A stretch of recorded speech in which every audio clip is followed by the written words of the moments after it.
Hello বন্ধুরা, আজ আমরা কথা বলবো ডার্ক ওয়েব কি। তার আগে বলে নিতে চাচ্ছি, আপনি যদি আমাদের চ্যানেলে নতুন হয়ে থাকেন please hit the subscribe button, আর যদি অলরেডি সাবস্ক্রাইব করে থাকেন থ্যাংক ইউ সো মাচ। তো শুরু করা যাক। আর পুরো ভিডিওটি জুড়ে আছি আমি এমডি সাইমন রাজীব, আর আপনারা দেখছেন MSIR টেকনিক্যাল চ্যানেল। তো কথা না বাড়িয়ে শুরু করা যাক। সাধারণ মানুষ এবং ইন্টারনেটে যা চার্জ করতে পারে তাকে ওপেন ওয়েব বলে। মানে ধরুন ফেসবুক, কোরা, এগুলো ওপেন ওয়েবসাইট। মজার ব্যাপার হলো ইন্টারনেটের মাত্র 1% এই ওপেন ওয়েব। তবে আপনি যদি আপনার ইন্টারনেট এবং সেটিং বদলে ফেলেন এবং আপনার প্রোফাইলকে সার্চ ইঞ্জিনের আওতায় বাহিরে রাখেন, সেক্ষেত্রে আপনার প্রোফাইল এবং ডিপ ওয়েবের আওতায় চলে আসবে। মানে সার্চ ইঞ্জিন ব্যবহার করে যে তথ্য বা ওয়েবসাইট আপনি খুঁজে পাবেন না, তাই ডিপ ওয়েবের আওতায় আসে। যেমন ধরুন আপনার ব্যাংক অ্যাকাউন্টের তথ্য এবং আপনার ইমেলগুলো, এবং এগুলো ডিপ ওয়েবের ফেলা যায়। এগুলো ইন্টারনেটেই আছে, কিন্তু সব ধরনেরই জন্য উন্মুক্ত নয়, কিন্তু এগুলো কোনোভাবেই বেআইনি নয়।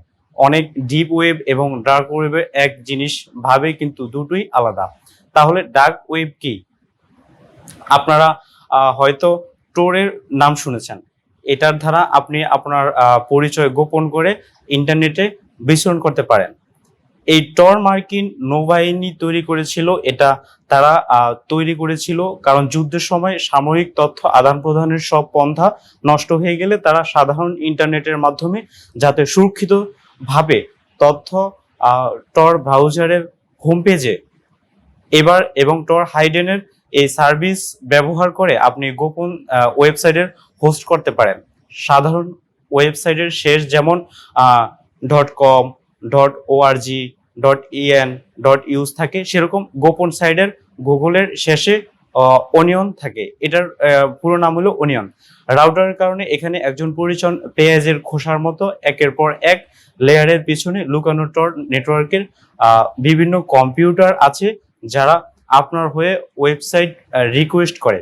এই রিকোয়েস্ট বিভিন্ন কম্পিউটার রিলে হয়ে এবং এই সার্ভার ভাবে এই অন্য জায়গা থেকে আসছে।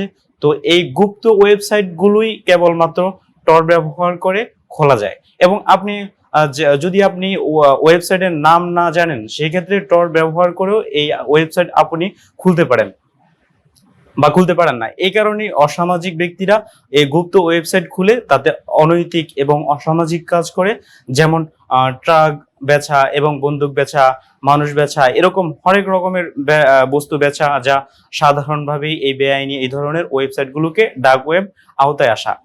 এই বেচা কেনা ছাড়া জঙ্গি এবং উগ্রপন্থীরা ফেসবুকের মতো ওয়েবসাইট বানিয়ে তাতে তথ্য আদান প্রদান করে এবং হামলা বা নাশক ছতক এবং বানায়, এগুলোকে ডার্ক ওয়েবের আওতায় আসে।